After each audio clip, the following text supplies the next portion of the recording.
Shalom, selamat pagi amang-inang yang terkasih dalam Tuhan Yesus Kristus. Kita berjumpa kembali renungan Carpe Diem HKBP Penyanggrek hari Senin tanggal 11 November 2024. Sebelum kita merenungkan firman Tuhan, kita bernyanyi dari buku ND nomor 187 ayat 3.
Firman Tuhan untuk kita hari ini tertulis dalam Yesaya pasal 5 ayat 21. Celakalah mereka yang memandang dirinya bijaksana, yang menganggap dirinya pintar. Demikian firman Tuhan. Amang-inang yang terkasih dalam Tuhan Yesus Kristus, pertama kali saya mengucapkan selamat untuk peresmian resort HKBP, Resort Bumi Anggrek. Biarlah menjadi gereja yang bertumbuh dalam pengembangan pelayanan. Kiranya kita tetap dalam pengasihan Tuhan. Amang-inang yang terkasih dalam Tuhan Yesus Kristus, ada satu bahasa atau sebutan orang yang disebut dengan GR. Orang yang pintar, orang yang bijak, atau merasa memiliki kelebihan daripada orang lain, biasanya disebutkan GR karena sifatnya berlebihan. Sampai pada akhirnya ada sebuah istilah yang dipakai, di atas langit ada langit. Jagat raya ini tidak bertepi. Makin banyak belajar, makin sadar banyak yang belum diketahui. Makin banyak orang merasa belum sempurna, semakin orang mau belajar. Semakin orang menganggap dirinya bijaksana, dia tidak mau belajar. Firman Tuhan hari ini berbicara tentang bijaksana dan merasa dirinya pintar. Konteksnya adalah di mana orang merasa kebaikan dan kejahatan sama. Manusia tidak lagi berpikir waras, semua dilegalkan. Antara baik dan jahat sulit untuk dibedakan. Setiap manusia sulit untuk memisahkan kalau ia tidak memiliki kesadaran untuk itu.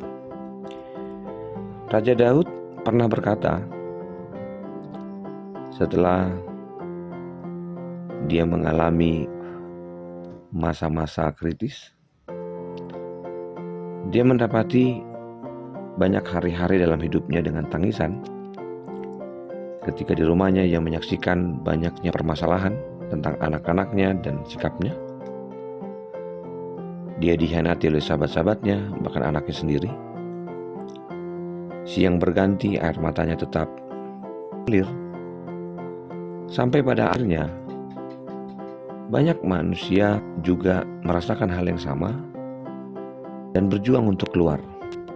Namun, yang dia tahu, perjuangannya gagal dan tidak ada kesanggupan untuk bangkit. Kegagalan dan keterpurukan dan tekanan penyebabnya adalah kasih sendiri. Tuhan menginginkan kita yang istimewa, hidup dalam kondisi kita dan pengharapan kita Ketika Raja Daud mengalami kejatuhan dirinya disebabkan oleh perilakunya, Tuhan tidak berdiam diri. Ia memberikan ke Nabi Nathan untuk mengatur semuanya. Dengan keberanian dan kerendahan, inilah yang disebut dan akan dalam firman Tuhan hari ini. Celakalah mereka yang memandang dirinya bijak, yang menganggap dirinya pintar, ketika seorang tidak menerima lagi firman Tuhan. Ketika mereka melegalkan sesuatu dengan perbandingan pengalaman pribadi dan pemikiran yang mereka kenal untuk memahami semuanya. Terkadang ada juga yang disebutnya dengan playing victim. Seakan-akan hanya mereka yang menjadi korban. Kita belajar bagaimana hidup dalam pengampunan Tuhan adalah hidup ada pengakuan tentang dan penguasaan Tuhan. Setiap saat kita mengerti dan mengetahui ada kecenderungan berbuat salah, apa itu sengaja atau tidak, dosa senantiasa menampakkan dirinya mengikuti kita untuk menyiksa, merusak, dan mensesagarakan. Suatu hari ada seorang anak yang tidak sengaja bermain bola di rumah, dan salah satu vas bunga dari seorang yang mengasihi vas bunga itu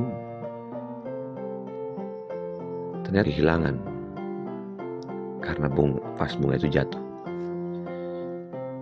Si kakak yang melihat itu berkata kepada adiknya, "Saya beritahu mama ya, kalau kamu tidak mengikuti perkataanku." Keesokan harinya, si anak yang adalah si adik ditegur oleh kakaknya dengan mengatakan, "Tolong kamu cuci piring itu." Si adik mulai mengatakan, "Tidak." Si kakak berkata, "Awas, nanti saya bilang mama ya tentang vas bunga." 1-2 kali kejadian mama, akhirnya dia mulai berontak. Dia merasa, "Aku harus mengatakan sebenarnya kepada mama. Aku merusak vas bunganya." Dengan keberanian katakan, "Mama, aku minta maaf." Si mama langsung mengatakan, "Sudah nak, mama tahu bahwa vas bunga mama sudah pecah. Terus kenapa mama gak bilang kalau mama sudah mengetahuinya?" "Mama menung. Dan saya tahu kamu sedang ditekan oleh kakakmu dengan rasa takut untuk dilaporkan." Akhirnya si anak berkata, "Seandainya saya langsung berkata kepada mama, mungkin saya tidak tertekan seperti ini." Amangin yang terkasih dalam Tuhan Yesus Kristus, menjadi bijak dan tidak menjadi pintar adalah tidak mengambil bagian dari Tuhan. Merelakan perjalanan hidup kita untuk mengenal firman-Nya.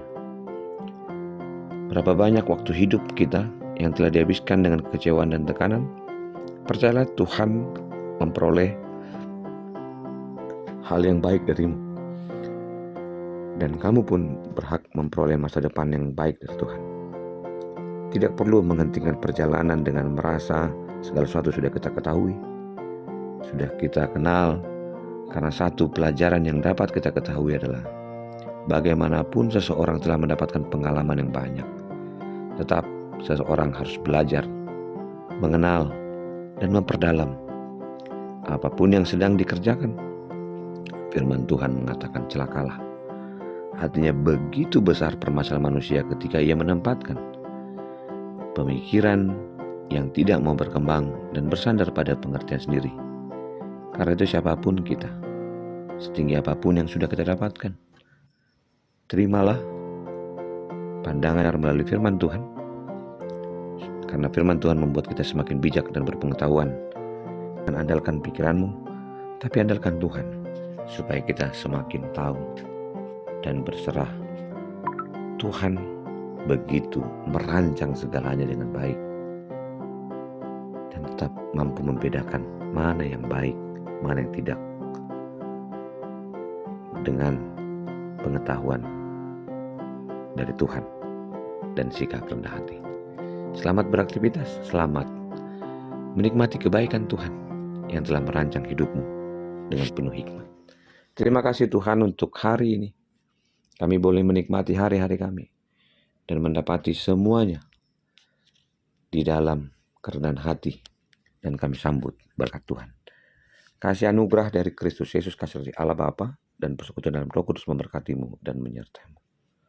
Amin.